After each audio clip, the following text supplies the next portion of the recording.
Hello à tous, ici Sam, j'espère que vous allez bien. Du coup, bienvenue dans cette seconde vidéo consacrée à la marque Mount to Coast. La dernière fois, on a parlé de la R1 qui est un modèle de route, qui était leur tout premier modèle, qui était donc consacré à l'ultra distance comme on l'a vu.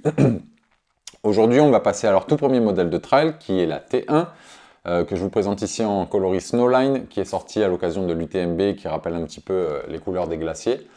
Donc, on va voir que c'est un modèle qui va du coup être axé trail, mais qui va quand même continuer à transporter un petit peu l'ADN de la marque, c'est-à-dire que ça sera une chaussure plutôt destinée à vraiment l'ultra distance, une chaussure hyper confortable, hyper secure, mais par contre c'est clairement pour moi pas une chaussure avec laquelle vous irez jouer un podium sur les Golden Trail, parce que c'est pas fait pour jouer aussi nerveux. Mais vous allez voir que c'est quand même une chaussure hyper intéressante, avec un petit peu moins d'innovation technologique dans la semelle, parce que la R1, on l'a vu la dernière fois, même si elle avait l'air très épurée de l'extérieur, il y avait quand même pas mal de choses qui avaient été étudiées très minutieusement sur la semelle. Ici, on est sur quelque chose d'un petit peu plus simple, on va dire, mais on va voir que c'est quand même une chaussure assez intéressante. Alors on va faire comme d'habitude, on va commencer par la outsole pour passer aux mèches jusqu'au système de lassage, et ensuite on verra un petit peu ce que ça donne en termes de pratique et de sensation. Alors au niveau de la outsole, on est sur du Vibram Mega Grip. Comme vous pouvez le voir, le dessin de crampon est très agressif. On a des crampons de 4 mm très agressifs, très écartés, qui va tout de suite donner l'aspect visuel d'une chaussure vraiment faite pour aller sur les trucs très techniques, très agressifs, etc. Et finalement, on va voir que pas vraiment, parce que non seulement on a quand même pas mal de mousse exposée. Là, c'est vraiment des grosses zones de mousse exposée. Donc ça c'est hyper sensible aux pierres pointues, etc. Vous allez vraiment défoncer votre mousse si vous allez vraiment dans des pierriers, etc. C'est un peu dommage. Donc moi je pense que c'est fait plutôt, pour moi cette chaussure elle s'adresse plutôt à des terrains style UTMB, des sentiers assez roulants alpins. Et deuxièmement parce qu'en fait vous avez un rocker vraiment super prononcé, donc vraiment c'est une chaussure pour des paces pas trop élevés, sur lesquels on va vraiment se servir du talon, enrouler, etc.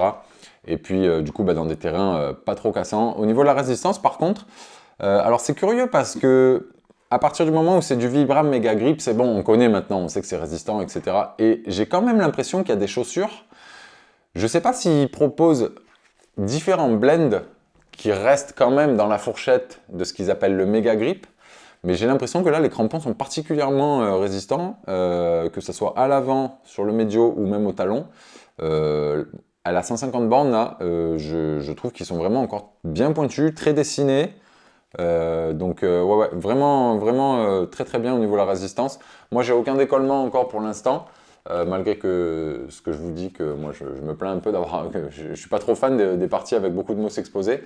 J'ai un ami qui l'avait acheté, qui l'a adoré, qui a fait un 100 miles avec, et en fait qui s'est retrouvé avec ici là, sur la zone arrière, vraiment une déchirure hyper profonde, et en fait la chaussure, elle s'ouvrait complètement. Donc du coup, il les a renvoyés parce que franchement, en termes de durée de vie, ça s'était produit assez tôt. Lors de l'UTMB, on pouvait voir une chaussure d'un athlète sur leur stand qui avait fait la Transpyrénéa, donc c'est je crois 800, entre 800 et 900 km, j'ai plus le chiffre exact. Pour montrer la résistance de la chaussure, alors oui, le gars a fini la course, etc. Mais pour le coup, je trouvais qu'elle était quand même pareil, pas mal usé. On voyait bien que sur la chaussure qui servait de témoin un petit peu sur le stand, toute la partie en mousse exposée, elle était vraiment massacrée, quoi. Donc c'est bien de présenter des produits qui ont vraiment du vécu, mais là pour le coup, ouais, je trouvais que c'était pas hyper vendeur au niveau de justement du parti pris qu'ils ont eu de mettre toutes ces parties en mousse exposées, même leur propre modèle à eux qui était exposé sur le stand. Je trouvais que bon, elle était un petit peu fracassée quand même, et elle avait moins de 900 km, ce qui est pas mal du tout, hein, mais bon, en tout cas, on les attend sur quand même un petit peu plus de résistance. Au niveau de la midsole, du coup, on est sur la même mousse que sur la R1 dont on a parlé la dernière fois, qui est donc la Lightcell, c'est écrit ici. Du coup, c'est assez léger pour reprendre un petit peu ce qu'ils disent sur le site. Du coup, c'est censé être 50% plus léger que de l'EVA classique et 45% plus rebondissant. Alors, comme je vous disais aussi la dernière fois, en fait, on continue de comparer les nouvelles mousses à de l'EVA classique, mais en fait, je pense qu'il y a presque plus de chaussures qui sortent aujourd'hui avec de l'EVA classique. Donc c'est comme si vous compariez la puissance d'une voiture aujourd'hui avec la puissance d'une voiture de 1985, ça n'a vraiment plus rien à voir. Alors, pour le coup, sur la R1, je trouvais que cette mousse a été intéressante. Un chouïa molle, elle se compresse pas mal quand même. Mais je trouvais que sur la R1 c'était ok parce que sur la R1 vous allez être sur la route principalement, c'est une chaussure qui est faite pour la route. Donc en fait la compression de la mousse va se faire sur toute votre surface d'appui. Donc l'un dans l'autre ça fait le job.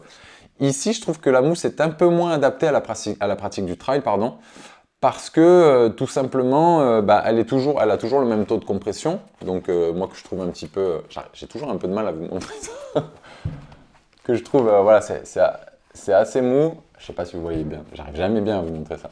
Il faudrait que j'achète un duromètre, c'est un projet depuis longtemps. Voilà. C'est assez mou, et alors donc comme je disais, c'est ok sur la route, elle est pourrie, c'est ok sur la route. Par contre, sur des sentiers, je pense que c'est un petit peu moins adroit comme mousse parce que elle est un petit peu molle, et surtout, en trail, vous allez avoir un caillou pointu là, une pierre ici, une bosse ici, etc. Et du coup, le poids de votre corps et le poids de votre foulée va pas forcément être réparti sur toute votre zone d'appui de manière homogène, comme c'est le cas sur le modèle de route. Donc moi, je trouve que c'est une mousse qui est un peu moins adaptée à la pratique du trail. D'ailleurs, c'est pas pour rien que sur la H1 qui est ici, dont on parle bientôt, ils ont changé la mousse, et sur leur prochain modèle qui a été révélé au Running Event, qui sera la M1, donc comme Mountain, qui sera là vraiment une chaussure pour aller cascailler pour le coup, c'est pas pour rien que sur ce modèle et sur la prochaine, en fait on parle plus de Lightsail. Donc je pense que c'était quand même une très bonne base, mais ouais, effectivement, pour la pratique du trail, à mon avis, ils se sont aperçus que c'était pas forcément la mousse idéale. Alors c'est comme la R1, hein, c'est quand vous déroulez, quand vous marchez à plat, etc. C'est hyper agréable. Mais par contre, voilà, j'ai l'impression que je vois déjà une petite différence de confort entre mon premier run et ce que je fais maintenant au bout de 150 km. Au niveau de la géométrie, du coup, on est sur un drop de 4 mm, donc 36 à l'arrière, 32 à l'avant. Mais moi, ce que je reproche, moi j'ai vraiment une foulée sur l'avant du pied, et en fait, on va avoir, comment je peux vous expliquer ça? En fait, vu que le drop est très très très prononcé, vous voyez bien que là, si je suis là, j'ai plus 32 à l'avant, parce qu'en fait, d'un coup, ça s'affine, et moi, je suis pas mal sur l'avant du pied, donc en fait, on va appeler ça, c'est ce qu'on appelle le drop effectif, c'est-à-dire que, ok, la chaussure, quand je la mets à plat, comme ça, et encore que quand je l'ai eu neuve, elle était comme ça, elle se banane toujours un petit peu les chaussures quand on s'en sert. Quand vous posez la chaussure comme ça, ok, il y a un drop de 4, mais en fait, quand vous courez et que le rocker est très prononcé, si vous êtes quelqu'un qui court vers l'avant, en fait, le drop effectif, il est très faible parce que le point de bascule, si le point de bascule se fait là, c'est ok. Si le point de bascule il se fait là, en fait, vous allez avoir 4 de drop, mais sur ça. Et en fait, dès que vous allez être sur l'avant du pied, en fait, tout de suite, vous allez avoir beaucoup moins d'amorti. Et donc, du coup, j'ai pas envie de parler de drop dynamique parce que ça, c'est encore autre chose, mais en termes de drop effectif, j'ai envie de dire, ouais, en fait, si vous avez une foulée avant-pied, vous allez déjà avoir un peu moins d'amorti, parce que les 32 mm, vous allez tout de suite passer à moins. Et puis, au niveau du drop, du coup, vous n'avez plus vraiment la même chose. En termes de ressenti pur en pratique, c'est pas la même chose que quand vous posez le pied à plat et que vous marchez. Donc voilà pour la géométrie. Du coup, moi, je trouve que c'est pas mal en soi. Hormis ce que je vous dis, j'ai l'impression que elle est peut-être un chouïa molle pour encaisser des cailloux. C'était ok sur la route, mais en termes de petits appuis pointus, etc., on sent un petit peu plus les choses. Et en termes de géométrie, voilà, moi je préfère... alors, je suis tout à fait ok drop de 4. Je suis même content parce qu'en fait, j'ai réussi dernièrement à m'ouvrir un peu plus à tous les drops. Avant, c'était 0, 4 grand max, et maintenant, je peux courir même avec du 6. J'ai réussi un petit peu, dans ma foulée, à être plus tolérant avec les drops. Donc en fait c'est cool parce que ça me donne accès maintenant à beaucoup plus de paires de chaussures, alors qu'avant j'étais beaucoup plus fermé. Mais donc drop de 4, je trouve que c'est très bien. Mais voilà, personnellement je vois déjà un petit peu une différence entre le tout premier run que j'ai fait avec et comment je me sens dedans maintenant.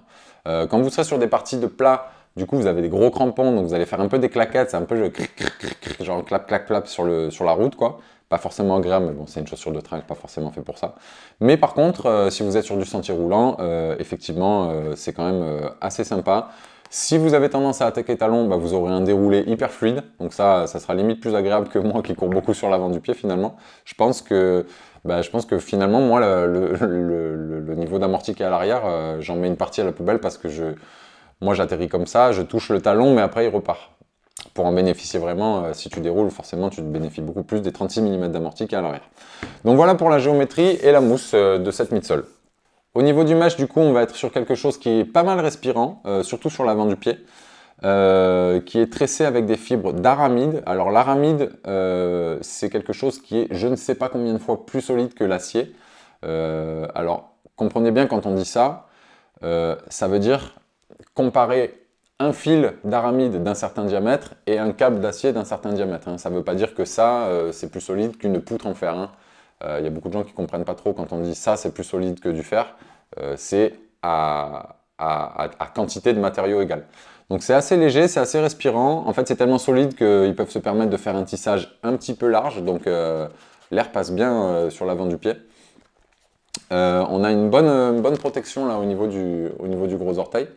Un petit peu moins épais, mais toujours un petit peu de protection, notamment qui va repousser un petit peu l'eau, je pense, sur la toe cap là autour. C'est un petit peu plus épais à l'arrière.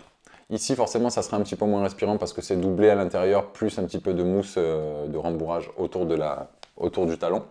La coque talon est toujours très rigide, comme sur la R1. Voilà, comme je vous disais, c'est vraiment des chaussures pour l'ultra-endurance, donc voilà, on n'est pas sur quelque chose avec une construction hyper minimaliste, etc. Moi, je trouve que le fit est OK en termes de largeur. Faut que je pense à vous la montrer un petit peu de plus près là, parce que je la tiens dans les mains, mais des fois, vous ne voyez pas les détails dont je parle. En termes de largeur, c'est OK. Par contre, je trouve que là, d'habitude, c'est de ça que je me plains. Je trouve que l'extérieur rentre trop sur les chaussures. Et bien là, je trouve que c'est peut-être ça là, qui va rentrer un petit peu trop. C'est-à-dire que, pourtant, là, j'ai du 44,5. Normalement, je porte du 44. J'ai l'impression que mon doigt de pied, de temps en temps, il ne va pas toucher au bout. Mais là, le virage se fait un petit peu. Et du coup, mon doigt de pied vient un petit peu toucher là de temps en temps. En fait, ouais, le fit se rétrécit au bout, mais aussi au niveau du gros doigt de pied. Donc ça, je pense que 2-3 mm de plus, ça n'aurait pas été de trop. Ensuite, en termes de système de laçage, du coup, là, vous aviez vu sur la R1 qu'on avait un système de ce qu'ils appelaient le tune fit. Donc, on avait un quick lace en bas et un lacet en haut. Donc là, on a un quick lace en bas et un quick lace en haut. Avec, sur celui du haut, sur celui du bas, vous pouvez le coincer sous les autres lacets. Sur celui du haut, qui est un petit peu caché justement sous la poche, vous avez une poche. Alors en fait, c'est un peu le serpent qui se mord la queue parce que vous avez une poche pour le mettre dedans, mais en même temps, vous êtes obligé de le mettre dans la poche parce que vous ne pouvez pas le coincer dans les fils. Mais les fils sont justement cachés par la poche, anyway. Donc bref, vous avez une petite poche pour cacher celui du haut. La languette n'est pas rembourrée du tout, on est sur quelque chose qui est juste un tissu un petit peu extensible, qui a été étudié pour ne pas retenir trop la flotte. Et alors, ça peut paraître le système parfait, le Quick Lace. Je dis tout le temps Quick Lace, mais je crois que c'est un brevet déposé Salomon, donc je ne sais pas comment les autres marques appellent ça, mais au moins on se comprend tous. Ça peut paraître parfait parce que c'est le top, c'est rapide, etc. Et au final, moi je trouve que c'est quand même moins agile que des lacets. Moi je préfère des lacets, moi je pense, des lacets plats là. Parce que là en fait, ce qui va se passer, c'est que déjà, quand vous allez essayer, je ne sais pas si vous allez voir là. Quand vous tirez celui du bas, regardez, là je suis déjà en train de forcer. Je suis déjà en train de forcer. Alors que celui du haut là, ici, le dernier, il n'est pas venu. En fait, ça accroche un petit peu trop dans les passants. Ouais, il faut vraiment que je tire très fort pour que tous les passants subissent la tension. Donc en fait, quand vous voulez le serrer, vous allez être obligé de tirer un petit peu et avec votre doigt de les faire venir tous un par un. Donc finalement, tu ne gagnes pas vraiment de temps. Et puis de toute façon, je trouve que c'est quand même un petit peu moins agréable en pratique qu'un bon lacet plat posé ou éventuellement un boa, mais là après on passe sur une autre gamme de prix. Et puis du coup on a la même chose en haut, donc même chose aussi, même chose en termes de technicité, mais même chose en termes de pratique, c'est-à-dire que quand vous allez serrer, attendez je vais vous faire carrément la démo là, vous allez comprendre. Donnez-moi une seconde, hop hop, si je desserre tout. Quand vous allez serrer celui du haut, ben voilà en fait. Là, je serre déjà, alors que vous voyez bien que le fil du bas, il n'est pas tendu. Ça ne coulisse pas assez dans les passants pour être vraiment un truc qui va vous donner le fit parfait tout de suite. En plus, là, les fils, maintenant, ils ont pris un petit peu la poussière et tout, donc ils accrochent encore plus. Voilà. La dernière boucle, vous la voyez là. Pour qu'elle se serre, regardez comme il faut que je tire fort. Voilà. Et puis au final, de toute façon, je trouve qu'en pratique, moi je trouve que ça fait, je vais pas vous dire jusqu'à vous dire du cisaillement du pied parce que ça va, c'est pas, vous n'avez pas besoin de serrer cette chaussure à ce point-là. Mais ouais, moi je trouve que finalement c'est quand même plus agréable d'avoir un bon lacet à l'ancienne sur le haut du pied qu'un système comme ça. Mais par contre, l'avantage c'est toujours que vous pouvez séparer une zone de l'autre. Ça c'est toujours cool, surtout pour les courses vraiment d'ultra distance ou sur plusieurs jours, etc. Ben, vous pourrez défaire un petit peu et lâcher un peu d'espace sur le bas de la chaussure, alors qu'en haut, vous allez avoir quelque chose de plus serré pour maintenir la cheville. Du coup, qu'est-ce que ça donne en pratique? Alors en pratique, moi quand je l'ai essayé, cette chaussure, je l'ai trouvée absolument géniale. Et je la trouve toujours géniale, attention. Sauf que j'ai trouvé que effectivement la mousse était un peu moins apte à la longévité sur des sentiers et sur des appuis inégaux. J'ai trouvé qu'elle était peut-être un chouïa molle quand même pour encaisser des cailloux, etc. Donc si vous faites des courses avec des sentiers roulants et tout, c'est ok. Maintenant, si vraiment vous allez sur quelque chose de plus cassé, je vous conseille soit d'attendre la prochaine qui sera la M1 du coup qui sera vraiment faite elle avec un monobloc Vibram sans aucune mousse apparente et une mousse encore différente qui s'appellera la Jet Cell qui sera encore un blend différent. J'ai hâte de toucher, je pense que ça sera, je sais pas si ça sera plus dur mais en tout cas à mon avis ça sera plus apte à recevoir des appuis avec des pieds un peu pointus, etc. Donc moi cette chaussure je l'utilise quand même, je l'aime bien. Alors, vous ne me méprenez pas, c'est vrai que là, ma review, elle sonne pas mal critique, mais par contre, ce qu'on n'enlèvera pas de cette chaussure, c'est que c'est un produit hyper fiable. Ça va être un peu comme une Norda, vous la mettez au pied, vous pouvez partir faire des milliers de kilomètres, enfin, j'exagère, mais vous avez compris, genre vraiment, ça va être beaucoup plus résistant que ce que vous voyez sur le reste du marché. Le mesh est extrêmement résistant. Alors là, elle a entre guillemets que 150 km, mais pour moi, elle est neuve. Genre même les parties où il y a un petit peu plastiqué, etc. C'est pas craqué du tout, il n'y a absolument rien à dire dessus. Les crampons, ils ont zéro bougé, quoi. C'est rien à dire sur les crampons. J'ai des petites traces sur la mousse exposée, mais parce que moi, là où je cours, surtout depuis que je l'ai, je suis pas allé trop dans des pierriers ou en mode à la Sainte-Victoire ou quoi. D'ailleurs, il faudrait que j'essaye la Sainte-Victoire. C'est un peu comme les calanques à Marseille, c'est le test ultime si tu veux voir si une chaussure est vraiment endurante. Tu vas courir là-bas et si elle est OK quand tu rentres, c'est que vraiment elle a passé le test. C'est un peu l'épreuve du feu. Donc voilà pour cette T1. Je crois qu'elle est aux alentours des 160 ou 170 euros. En termes de poids, on est à 255 grammes en 43. Donc ça va. Pour le poids au niveau, pour le coup, ça reste raisonnable. Donc voilà, 36, 32, drop de 4, 255 grammes en 43. Vous avez une mousse hyper résiliente, mais pas forcément la meilleure pour faire du trail. Vibram Mega Grip qui est tout à fait ok si vous n'êtes pas trop dans des pierriers qui vont aller bouffer la mousse exposée. Alors en fait la question souvent c'est genre oui mais c'est pour gagner du poids et de la flexibilité.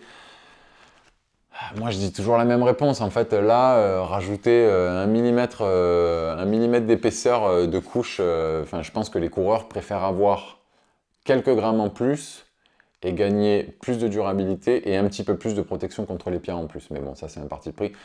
En tout cas, par contre, je salue, c'est quand même un produit extrêmement quali pour une marque qui fait son tout premier produit, sa toute première chaussure de trail. Je trouve que je la critique un petit peu là, c'est vrai que j'ai pas été très cool, mais la chaussure est vraiment, vraiment sympa. Moi je l'utilise, mais juste, je pense qu'elle est plus adaptée à des sentiers plutôt roulants et que cette mousse est pas forcément la plus fun non plus pour aller en trail. Donc voilà pour cette Mount to Coast T1, très beau produit pour le coup, on va pas parler de l'esthétique là, elle est un petit peu sale, mais moi je trouve qu'elle est très réussie, ce coloris est très cool en plus. Donc voilà, on se retrouve bientôt pour parler de la H1 qui est absolument géniale, je vous l'ai dit la dernière fois. N'hésitez pas à liker cette vidéo, ça ne vous coûte pas grand chose et moi ça m'aide beaucoup, et à poser des questions en commentaire si vous en avez. Ciao, à la prochaine!